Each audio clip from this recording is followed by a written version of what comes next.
things this morning, but a big welcome to this is your family. So nice to have you. My glasses are steaming up here, so hopefully I can read my notes. But it's honestly such a joy to be with you. Yes. Lindsay in her pink glasses. Sophie's pink glasses, squashing my eyes just a little bit. So hopefully I look okay when we take them off. So yeah, if you are visiting us for the first time, big welcome. Yeah, this is Lindsay, my wife, and I'm Sean. And yeah, great to have you with us. If you do want to say hi, just pop a little comment in the comments and say hi. And yeah, it'll be nice to see who you are. The last couple of weeks, we've been speaking about inside out and God really dealing with our insides so that we can really reflect Him in the most amazing way. We started off with talking about leadership. How do we do that in terms of leadership? Shirley spoke about identity. Mark started with relationships, and we're busy camping there at the moment. So Lindsay and I are going to be speaking about relationships, and which is quite an interesting topic for us. Lindsay and I are very, very, very different people. And those of you that do know us know that we are extremely different. I like to be on, what's that app? TikTok, do stupid videos. Lindsay's like, do not put me on those videos. If I put on those videos, it's going to kill me. So even just from a relationship perspective, growing up, we're such different people. But that's the beauty about this inside out, is as we start to let God deal with our insides, no matter how different, no matter how opposite we are able to get into a relationship and make that work. And today, we're not just talking about marriage. We're not just talking about this relationship. We're talking about every type of human connection that you have. That's with your kids, in your workplace, wherever you connect with people, your friends, in the spa. If we are able to change our inside and maybe bring some of these principles into our relationship where we're living from the inside out, we really believe that God is going to really bring significant fruit into our lives and into our connections that we have around this world. While we're busy preparing, we got this incredible view. We're actually looking at it now while we sit here, over the whole of Durban. And there's just this blanket of green, all these different trees. And there's one specific tree that is in blossom out of this whole view. This beautiful pink, it's got these beautiful pink flowers. And I really feel like that's what God wants to do inside of us. That's what He wants us to become. You know, the world is living in a certain way, and it's driven by selfishness. It's driven by me, mine, I, where God has called us to be you, people who look at the you, not at the I. And that's what that tree almost like represented as I sat and I watched it. It's like you can see the whole view, but your eyes constantly drawn to that tree. That tree was the same height as the other trees. It had the same amount of leaves as the other trees. There was nothing extra about it except that it was blue. And it stood up amongst the wide green canvas that we had at the back there. This side is like seriously steaming up, but I'm not going to take them up because that's the whole point of this. Is my vision at the moment is blurred because of the lenses I'm wearing. But let me not get too far ahead of myself. I'm going to stay on the ball this morning. Is that where we are? Yeah. Thank you, Babs. She's pointing at my notes to show me where we're going. You see, that's my marriage. It's wonderful. So yeah, the one thing about relationships, and maybe this thing we bring into friendships and relationships is we always want to find someone that's like us. It's like, and if we take it into like a dating situation, and some of the ideology around it is like, if I find the other person, they're my other half. It's like, and then these two halves make a whole. But really what it is if you think of those Christmas balls, those glass ones, really what we are these broken vessels. And if you take two broken vessels and you put them together, all that happens is you have double the brokenness. They don't make a whole. And that comes from John Mark Comer's book, Loveology, which is such a great book for relationships, but also in terms of our human connections. And one of our biggest beliefs that Lindsay and I have really tried to adopt, we haven't had this all the time. It's really been, I think, the last 5 years where God has really laid this on our hearts. And it's a specific lens of you before me. So in everything I do, in every relationship, can I put the other person before myself? And if you look at Jesus, when He came, like it wasn't about Jesus's ministry. Often when things happen, He like sort of went away and said, hey, don't tell anyone about it. He wasn't there to build his ministry. He wasn't there to build up Himself. He wasn't there to make Himself popular in any way. He was there to do the work of the Father. And that's really what God wants to do inside of us. If we would be a people that come and look at other people and say, God, what is it that you want me to do in this relationship? How do you want me to help my wife? Sometimes that means me changing things inside me, and sometimes that means me helping my wife wherever I can, and vice versa. So the one thing about this, though, is that so often the lenses we bring into our relationships can be totally devastating. And a lot of these come back from past hurts, where we sit on those past hurts and those past things. We sometimes battle to bring that lens of you before me. So Lindsay's going to go into some of these lenses. So just to, before we carry on, so the reason why I've got these ridiculous goggles on today is to help you remember this concept of the lens that I'm wearing when I'm looking at relationships and when I'm interacting with people that I know is you, the other person, before me. So that's why this is a big deal for me. I don't do TikTok. This is like really me letting Sean rub off on me and sit before you with goggles on my face. But it's so that we can remember when we are interacting with people going forward this week, remember the goggles, remember the you before me lens. So may I have permission to take it off? So you may. And the other thing about the lens is, like you can see at the moment that my lens is totally misting up, so I can't really see what's going on. I can't even read my notes. But that's often what lenses do. Sometimes our past hurts create lenses that we see life through. And those lenses are blurry, and sometimes we can't see clear. Like at the moment, I can't see my view. I can't really see Lindsay's face properly. And I'd sort of have to imagine what it looks like. And that's what, if we rely on our past hurts inside of us, we don't see clearly. But when we allow Jesus to define how we see, what happens is all of a sudden we can start to see clearly. Very good. So just to give an example of what we're meaning, what does this you before me lens actually look like? I thought we'd give two examples. The first one would be in a parent-child relationship.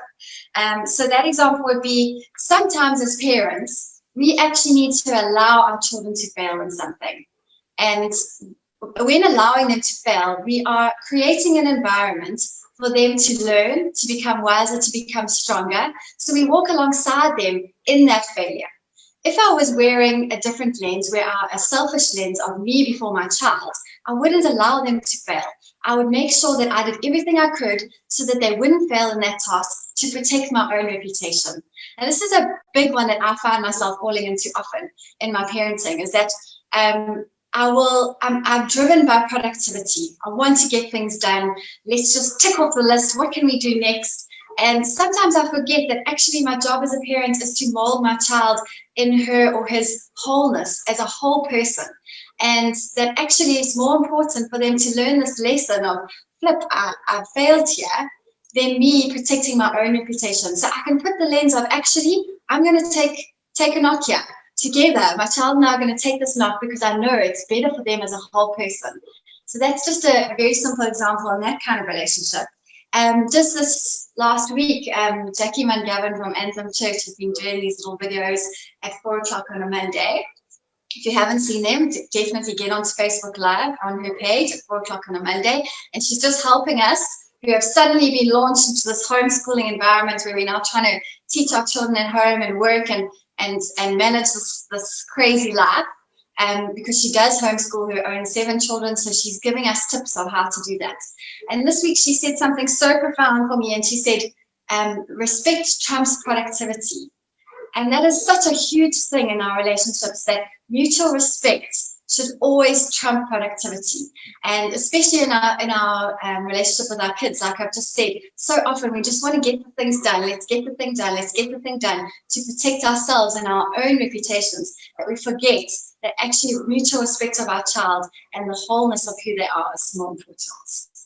Another quick example is a workplace example. So, for example, you might be a boss who has employees, and you've employed some people and you've given them tasks to do. You may find that you decide not to give responsibility or a task to a certain employee because you want to do the job right, and you know that if you do it yourself, it'll get done right.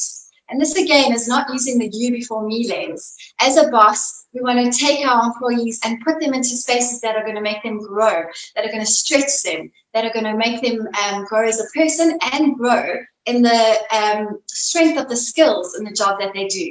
So putting that lens on as a boss with an employee is actually, I want to see you grow. Even though I know that I'm going to probably do this better than you right now, I'm going to let you have the task and let you run with it. Yeah. So that's two little examples. We see also that Jesus was all about personal growth in the Bible.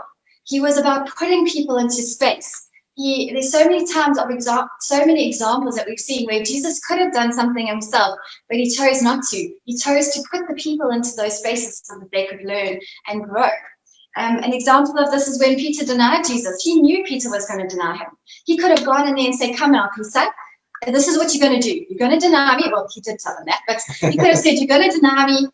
You can't let the team down. You know, I've been training you and training you. You're one of my followers.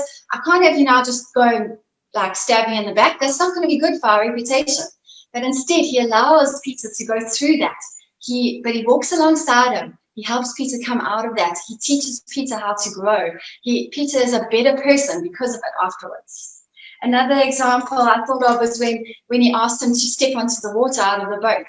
He didn't go there and hold his hand and say, okay, just one big toe, put one big toe on. You can see it's nice and stable. You're not going to sink. He commanded him and he required obedience of him, but he didn't baby him into it because he knew that Peter would grow as a person if he allowed him to do it in his own strength. Sean told me about such a good example when we were praying together yesterday, and he spoke about the 72. When Jesus in the New Testament sends out the 72, go and prophesy, go and heal the sick, go and raise the dead, go and do all the things that I have done. And Sean just said to me, you know what, Jesus could have gone and done that.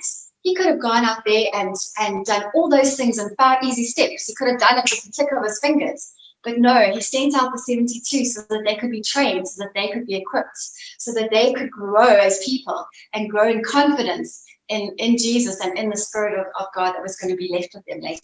Yeah, and I absolutely love, and why we need Jesus to be our identity and root, like really the root of what we do. And an example is going outside and throwing the ball for Hudson.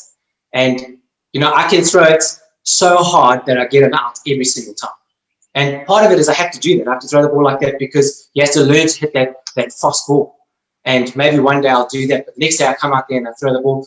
Maybe I just got to throw it so that he can whack it up and hit 6 so I can build his confidence. So every time I go there, I'm going to almost go and say, God, how do you want me to throw the ball today? How do you want me to throw this that he is going to grow? Is it a time where I'm going to throw it hard? Is it a time where I'm going to put him under pressure? Or is it a time where I'm going to throw it so easy that he's going to be able to hit the ball out the park? And I just got these 2 sentences that I would love for you to think about.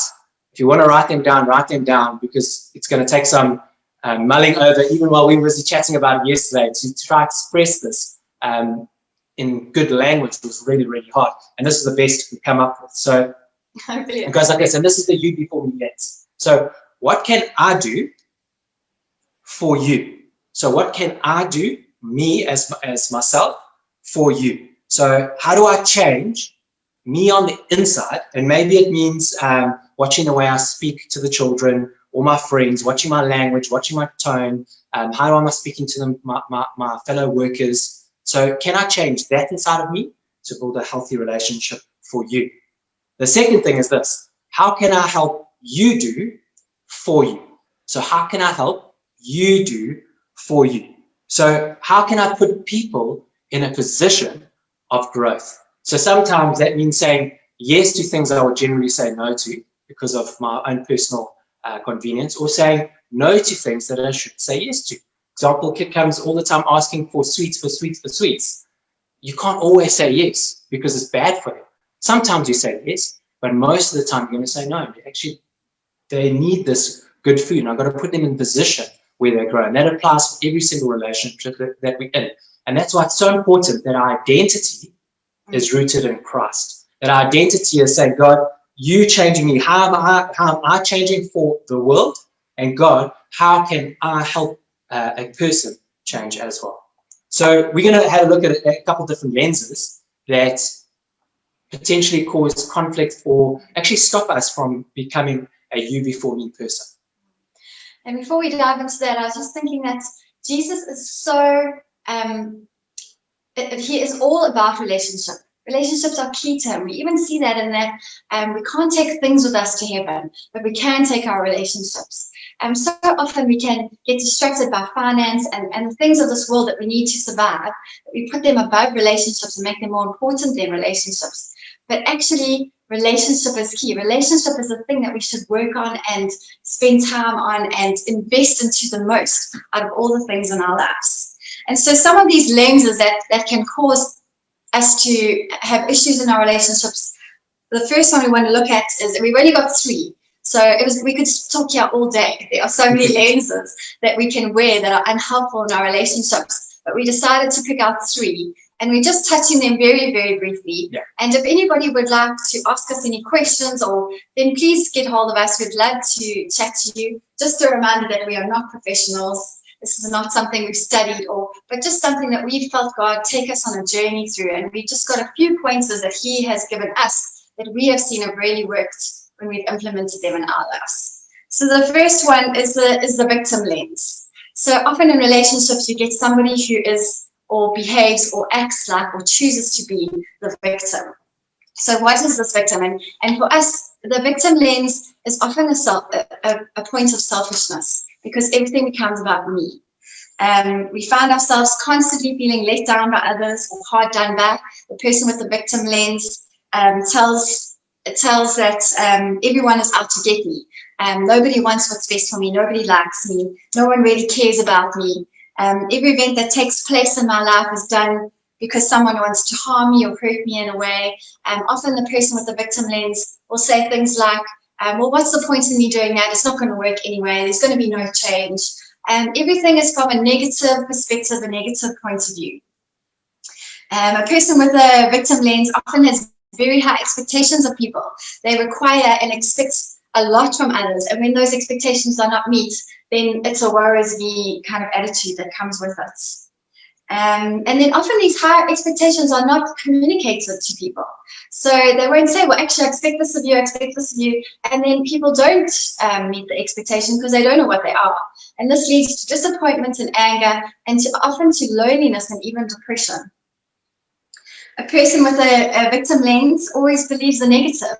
And I was trying to think, what is an example to show of this? And I thought of a really silly little basic example, and that's like if I invited Sean, Sean invited me to a brunch, and I said to him, oh, thanks so much, Sean, for inviting us. But we've had such a hectic week as a family. We're just going to take some time out to chill and recuperate. So we won't come this week, but please invite us again.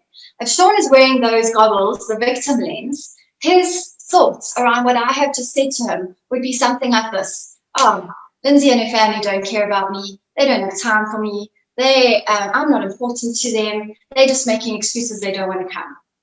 But when we put on the lens of you before me and we put those goggles on, the response from Sean would look something like, wow, guys, sure, sorry you've had such a hectic time. I totally get it. Please chill out, relax. We'll get together again soon. There's no seed of resentment, no seed of pain or hurt or disappointment in his heart, because he is believing what I've said and he's putting me before himself. Let me see if there's anything else I needed to say about that. Oh, and then just an example in the work environment. If I have a victim lens and you see everything in it with a victim lens, often a person in the work environment will not be able to own up for their mistakes, or they'll blame others for reasons why they weren't being able to complete a specific job or task. And this can often lead to job hopping, because you're never able to just realize, oh flip, I've made that mistake, I've done it wrong. Learn from the mistake and grow and do better in your job that way. Yeah. That's that. No, I think with this and the next one I'm going into is maybe an important point, is that so often these lenses are created from past hurts and pains. So it's not necessary that the person wants to be like that, but often it's a protective mechanism. So it's just to protect myself. So even on the victim, it's like I can isolate myself from people by just, constant, and that's what happens, is like they push them away. And the next one I'm going into is that thing of the controlling it. So if I can control my situation or the people around me, I won't feel the pain that I felt back then. That's why we're saying that's an identity rooted in my past. It's rooted in the things that have happened to me. And if undealt with, they then present themselves in different lenses or in different ways. So are we going to ever be free from this? Probably not. But we're going to show you a process maybe a little bit later where we're able to deal with some of these lenses that we might have because of those things. And we're going to work through our past. And that's where I work on myself for someone else. And the next one is that lens of the controlling lens. And this as well, it's quite a selfish lens. And it's rooted, I think, very much in selfishness. And often these lenses present themselves in not being able to give a person an opportunity to chat. I'll rather do it. If I do it, it'll get done right. Or it will get done my way. So in a work situation, Flip, if that guy does it, maybe he'll get it wrong and then we'll all look bad. I don't want to look bad. We'll do it my way. They often dominate the conversations. They often, it's their way or the highway. Battle to listen to any other type of perspective or any other way of doing things. And often, if you're wearing this type of lens, what happens is the person, to try and control a situation, they often end up belittling people. So to create control, it's like they belittle and then they bring the control back. And they're quite harsh with their words, and that also does that. What are some of the other things here? Yes.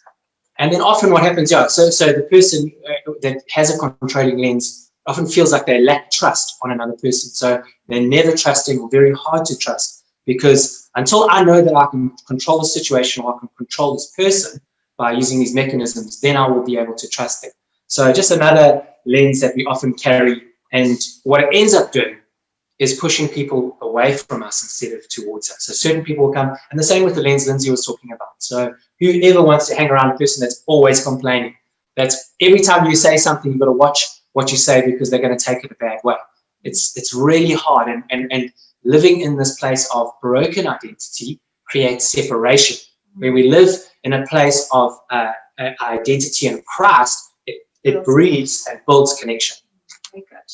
So the one last lens, yeah. So often in the controlling lens, like a job example, these often people who have a controlling lens will also leave jobs, because you'll find that they'll quit teams or they'll quit jobs because no one's listening to me. I can't do it that way. I'm so frustrated. This frustration comes in when they're not able to get their own way. I can't work on this team anymore. This is not for me. I'm out. And so that's how it can play often in the working situation. And we see that in the Bible, Jesus' intent with relationships was never to control. He never pushed, he never controlled. He invited people into a journey with him. He invited them to walk alongside them. He never told them what to do or pushed anything on people. Another thing with that, check it out, I'm trying to control the conversation here. It's not the controller, just in case. No, definitely not.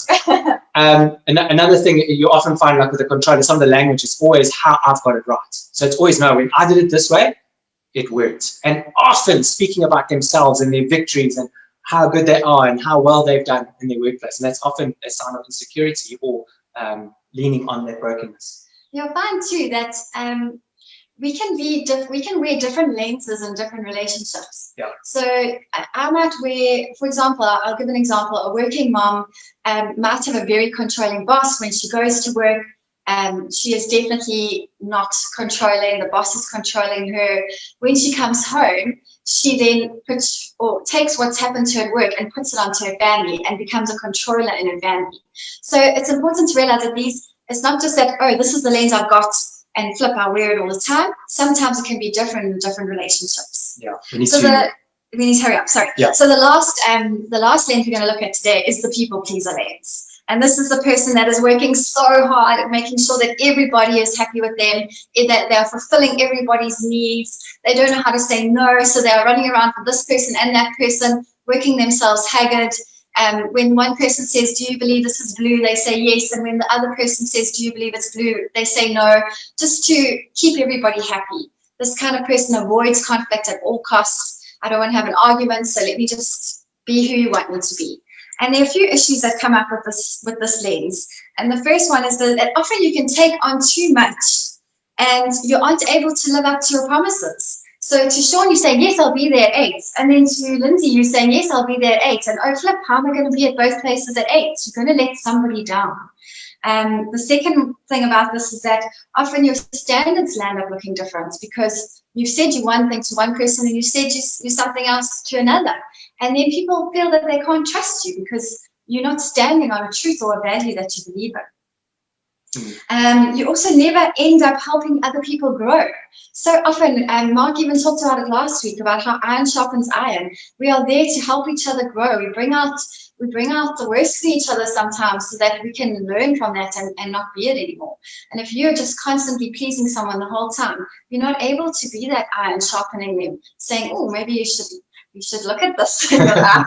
Instead, you're just bowing down and telling them how wonderful they are all the time.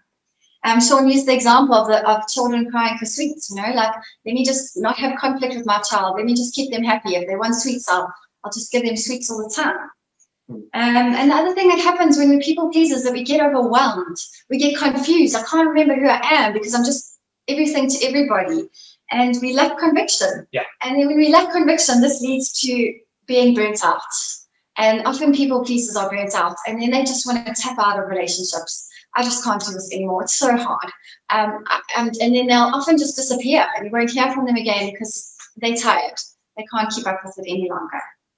So yeah, as I said, it's important to remember that we can be different, wear different lenses in different relationships. Yeah. And to have thriving relationships, we need to have our solid identity in Jesus. Yeah. And we just get the Bibles. Yeah. It's so easy to drop the ball on this this thing of identity. Like we so often like move into this past hurt and then back into the place of actually my identity is rooted in Christ, and that's okay. So we're not supposed to be perfect. And I love how we look at Saul and David in the Bible. So Saul the king and David the king. And there's two very different characters where you see Saul, and Shirley mentioned Saul, and it was actually quite profound for myself, where, like something happens to him and his identity was messed up. And you even see that play out as his childhood, like he didn't believe in himself and a whole bunch of other things. And when something happens, he almost reacts straight away. It's like he doesn't think about it. He's a reactor, and he's like rooted in this poor sense of identity. Where David, there's something different happens. Yes, he still has this reaction built on obviously his own personal brokenness, but his response is very different. So this is what we want to point out. I'm going to read from Lindsay's going to read it from Psalm 142. And so what's happening here is David's in a cave because he's got enemies around him. He's been attacked from every single quarter. So he's hiding away from Saul. And this is what comes out of his mouth. So Psalm 142 from verse 1. With my voice I cry out to the Lord. With my voice I plead for mercy to the Lord. I pour out my complaint before him. I tell my trouble before him. Carry on. You carry on. When my spirit faints within me, you know my way. In the path where I walk, they have hidden a trap for me. Look to the right and see, there is none who takes notice of me. So, I love this. He's full of fear. He's panicking.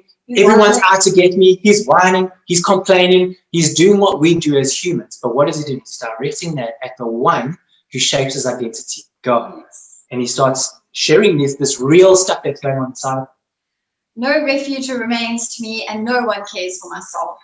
I cry to you, O Lord. I say, you are my refuge, my portion in the land of the living. Attend to my cry, for I am brought very low.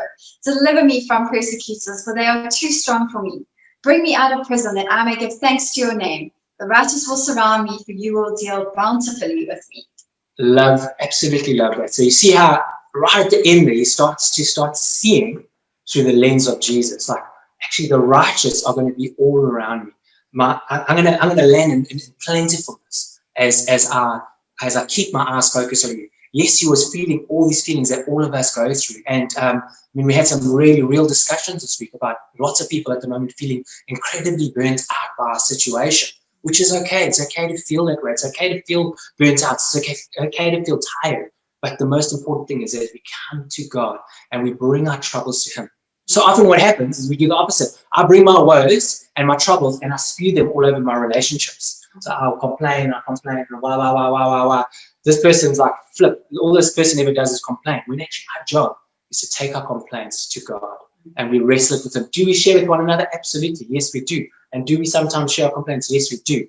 But our primary source of wholeness comes from when we come before a God, that when we start to lay down our burdens before him, when we start to give him our all, he starts to reshape us. And he starts to show us the promises. He starts to show us that we're surrounded by righteousness. He starts to show us the fruits. He starts to show us that pink tree in the middle of the green fields. And that's who he's made us to be. So, yeah. Sorry. There is this giant God-sized hole inside of each of us. And the only person that can fill that hole is Jesus. And so often we put these unrealistic expectations on our relationships, on our friendships, on our marriage partners, on our children, because we are trying to fill that hole that is designed only for Jesus with them. And that's when we have relationship breakdown, is when we start to put unrealistic expectations and when we seek those things that we need that are only meant to be filled by Jesus through others.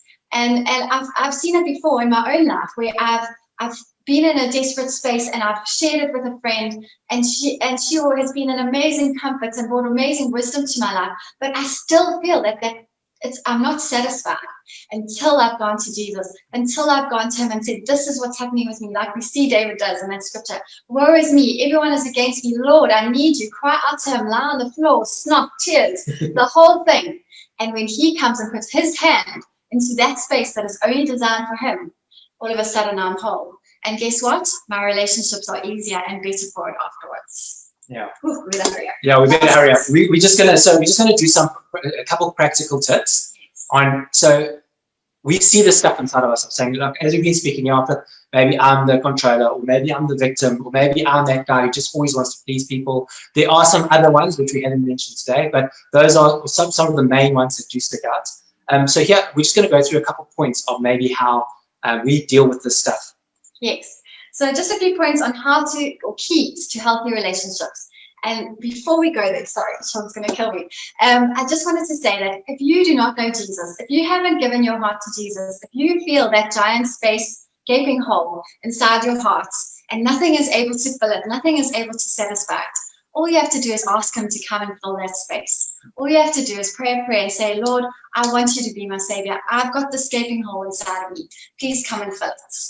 So the keys to healthy relationships. The first key is self-awareness. Self-awareness is like the big key. Huge. This is the massive key to having healthy relationships. Being aware of myself, being aware of what I say, being aware of the way that I choose to speak, being aware of what I'm putting on, the expectations I'm putting onto someone. Would you like to say anything about that? Yeah, I think this is a massive journey that you can go on, and being self-aware. I mean, you hear this thrown out in the world all the time about being self-aware because it's such a real thing. I gotta know who I am. I gotta ask the questions, and maybe we won't go too big on this one, but have a listen to if you weren't in Shirley's conversation. She speaks quite a bit about it. I think it's 2 weeks ago. So have a little look at that in terms of identity, in terms of self-awareness. Yeah. So when you're having conversations with people, being aware of what you sound like, the words that you're using, how am I responding? What are the feelings that are coming up inside me? Yeah. The second point to key to healthy relationships is being willing to do the hard work. Relationships are hard work, and being willing to do the hard work in yourself. So being able to deal with past hurts and experiences, because as we said, often these lenses that we wear that cause drama or rifts or miscommunication in relationships are due to things that may have happened to us in our past. So we have to be willing to go into those things, bring them up. They may be experiences, they may be past relationships, whatever they might look like. Going into them, bringing them up and asking God to work through them with you. It's hard work doing that. It's really painful. But what happens on the other end is you're able to now take that lens, for example, the victim lens. I don't have to wear the victim lens anymore because I've dealt with maybe a past relationship where I was controlled and abused slightly. That lens. Mark, can you put on that visual we sent you, that the event one that Lindsay will just Will you tell us when it's up? I hope someone's there. Yeah. I'll have a look on the other side of the camera. I'll be able to see. I am here. It's coming now. Don't you worry. I'm here. I'm paying attention. Here it comes. So Mark is going to put up a picture for us. And this is a tool that we learned in a course that we did, the Wholeness course. And it's been so amazing for us to use in our lives. And it's basically, are you there, Mark? Is it there? Yeah. Okay. So you'll see there we've got 4 columns. And on the one column it says events, then emotion, then belief, and then response. In that event column is basically what has happened to me. And this little diagram that we've given you now is a tool that you can use to do this hard work. So you can take something that's happened in your life and self-assess, get that self-awareness going. What happened to me? Maybe you had a confrontation with someone at work, and I think we've given an example there of a work scenario. So the event that has happened is that one of my colleagues or co-workers told me that my job, the work that I did wasn't good enough. Yeah. So that's the event. Then the first thing to identify is what is the emotion that I'm feeling inside of me. And obviously, when you're in the middle of a big drama like this, you're not going to be thinking, whoa, what's the emotion I'm thinking before I respond? So this is a post-drama self-analysis tool that will allow you to change your response and change your behavior so that next time something like this happens, you've dealt with past hurt so that you can respond correctly. So the emotion that comes up, and we just thought the first emotion that would come up would be shame. Oh my gosh, I'm so embarrassed. This person's pointed out now in front of everybody that I haven't done a good job. I immediately feel ashamed. And then my response to that shame is anger. I'm actually so angry. You made me look like a fool. And I'm not happy now. And what is the belief that I believed about myself? And that the emotion often will teach you a belief. And the belief is that I'm not good enough. And it's so important to understand that the belief that we believe from things that have happened to us are often a lie. Yeah. They're lies that the devil likes to tell us. They're lies that we like to tell ourselves. They're not actually what Jesus believes about us. And so in this scenario, the person believed that they are not good enough to do the job. And in his response to, or his or her response to what happened is that he shouted or she shouted at the co-worker and stormed out the office and left. So now we're imagining that we are the co-worker having a look at the situation that's happened later. Now you're feeling a bit embarrassed because maybe you overreacted. Oh my gosh, how am I ever going to go back into the office again? And so this little tool really helps you to understand what's going on with me. So any event that might happen to you, you can use this tool. Write it down, the event. The co-worker shouted at me. What did I feel? The emotions that were evoked inside of me. I felt ashamed and I was angry. And then now what do I believe? I believe that I am never good enough. Yeah. And that is a lie. And it's important to tell yourself in that moment, actually, that is a lie. That's not what Jesus believes about me. And in this step, you can go into the word and get the word to wash over you and go to the Lord and say, what do you say about me? Who do you say that I am? So that you can break that belief right then and there. Yeah. This is a lie. I am not good enough. Because if you have that belief of I am not good enough, next time you have a communication with somebody, immediately you're going to have the victim lens. And you're going to see everything that person says through the victim lens. I'm not good enough. They don't like me. And we don't want that to happen. We want to break it right then and there. You pray and you ask Jesus, I don't want to believe this about me. What do you say I am? Who do you say I am? And you wash yourself with that. Yeah. And then we evaluate our response so that next time, how should I have responded in that moment? Yeah. I should have said, okay, tell me more. Why do you think I haven't done enough here? Yeah. Show me so that I can learn, so that I can see. Do I believe what you're saying is right? I hear what you're saying, but maybe you have missed what I was trying to do in this work. Let me explain it to you. So it gives us the opportunity to work through that so that next time we can respond better and next time we can have good communication and healthy relationships. It's also a really nice redemptive tool. So you can look at that scenario and I can go back to my work and say, hey, listen, the way I responded yesterday was absolutely shocking and terrible. And I really apologize. And you can choose whether you want to be vulnerable about the belief that you had or not, or you can just repent and say, I'm really sorry. Like, I'm going to really try next time to do it better because it was not right. You were actually not there. Okay, we need to move on. Yes. Let's go. So number 3 is being accountable. Very, very important.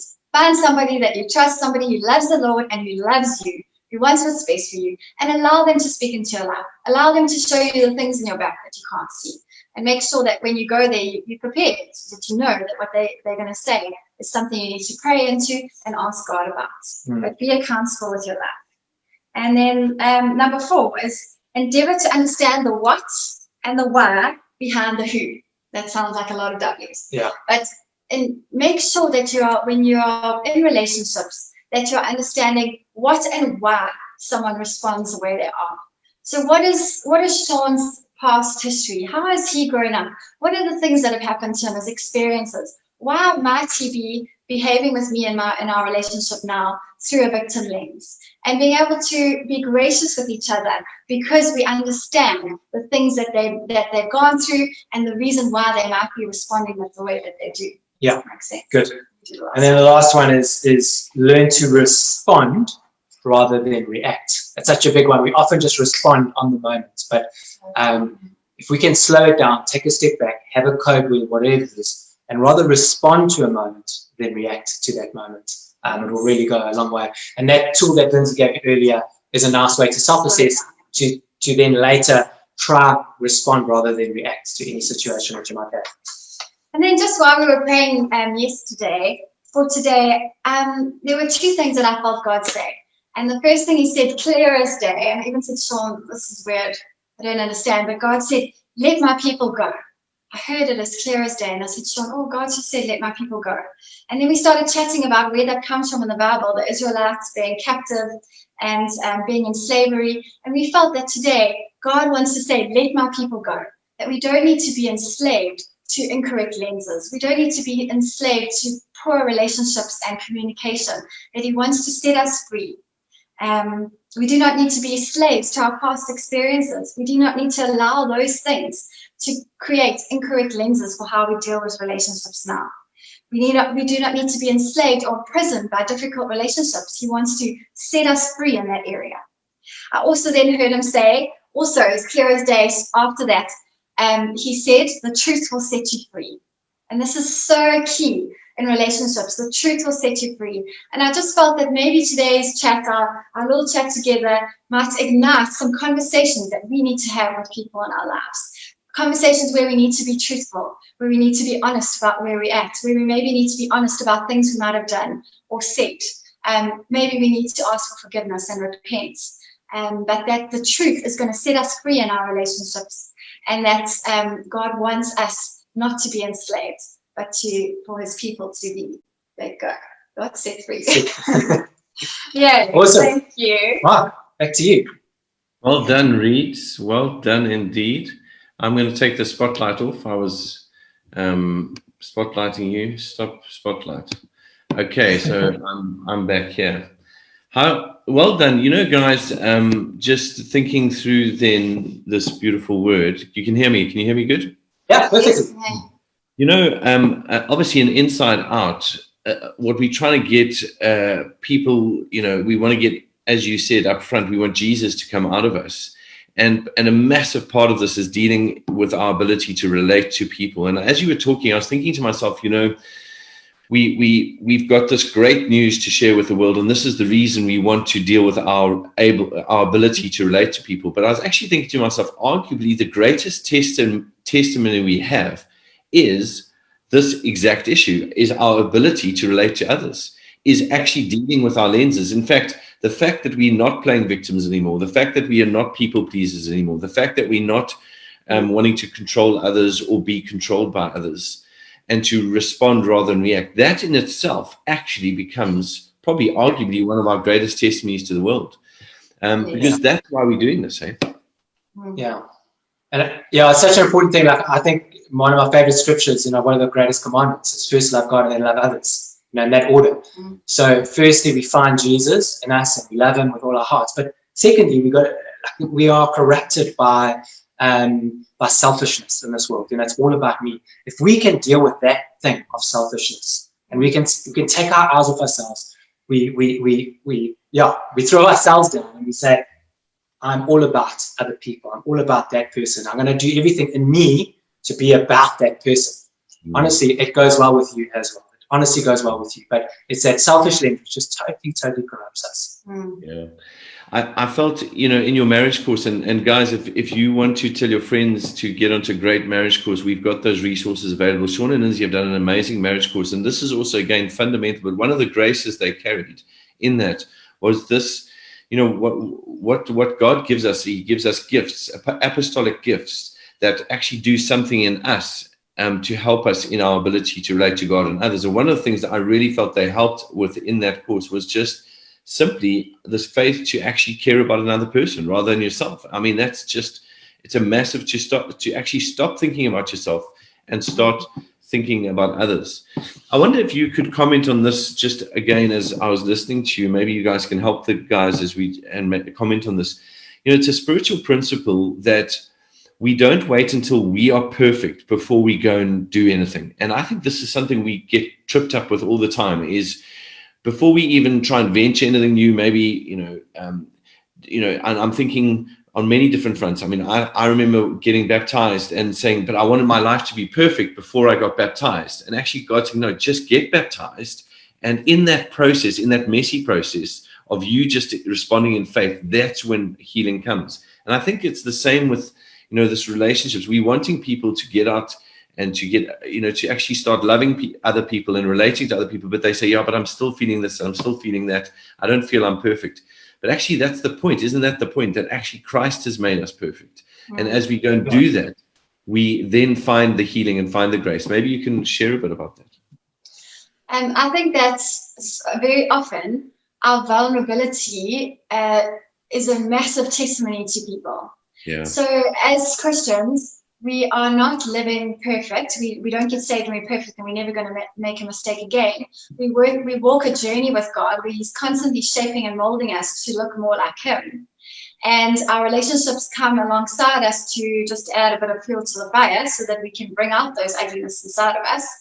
And that in that road, on that journey, us being able to be vulnerable with others and say, oh, you know what, I'm not perfect. I made a mess here. I'm so sorry. Actually speaks so beautifully of God's grace and his forgiveness and his love. And the fact that, so I just think vulnerability is a massive testimony as we're able to just say, I'm sorry for what I did. I'm not perfect. Yeah. It's a beautiful picture. I think it's a better picture to the world than if we were miraculously changed and perfect overnight. Yeah. It shows them that we are able to say sorry, we are able to realize that we've made mistakes and we are wanting to be more like Jesus. Yeah, another picture is that one I brought earlier of Hudson and me throwing in the ball. If you think of a cricket player, and so Hudson's a cricket player, he doesn't just start out and he's a professional smacking sixes. It doesn't happen like that. So God the Father bowls the ball and sometimes he messes it up, but he's got to continually play cricket. If he doesn't play cricket, he never gets better.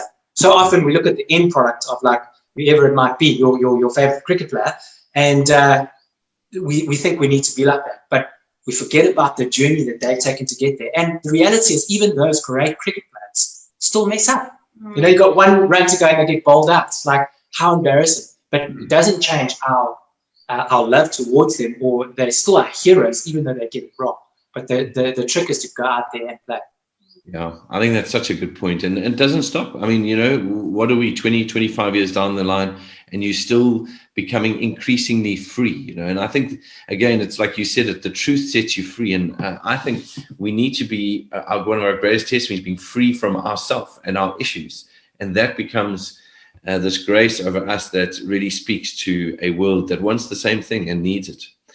Thank you, guys. I love that. And again, framing it up, it really is speaking into what we are as a family wanting to do is really deal with ourselves so that we can get out there and spread the kingdom around. As I said before, we've said many times, the creation yearns for the sons of God to be revealed. And fundamental to that is our freedom from all our baggage and all ourselves. And it's great that we can deal with that. A reminder to the family that we really are encouraging all the life groups to break up into smaller groups of 3s, 4s, 5s and pray together. It just helps with data. It helps us stay connected at this time. And also, this is a wonderful thing to pray in a small group about, just having others who can, sometimes we've got blind spots. And actually, as we just vulnerable through prayer with others, we can really start to deal with some of these blind spots, some of these filters and lenses. And they can really help us. So just please, if you are not in a life group, get in a life group. If you're not in a small group of prayer, please make that a priority. It's so important for you. And visitors, again, just pop a message on the chat. If you want us to get a hold of you, just pop a message on the chat. I see Christoph also mentioned we are running emotionally healthy spirituality. That's one of the resources we're building. So if a life group, you want to jump onto something like that, we can help you with that as well. And if you are short of data, please let your life group leader know. I know in these times, sometimes it's hard to let others know that you're struggling, but please, we really want to help you with data. We want you to listen to the Facebook Lives, the resources that we're getting out there. And this, unfortunately, is a season where we just need data. And the life group leaders are aware of it.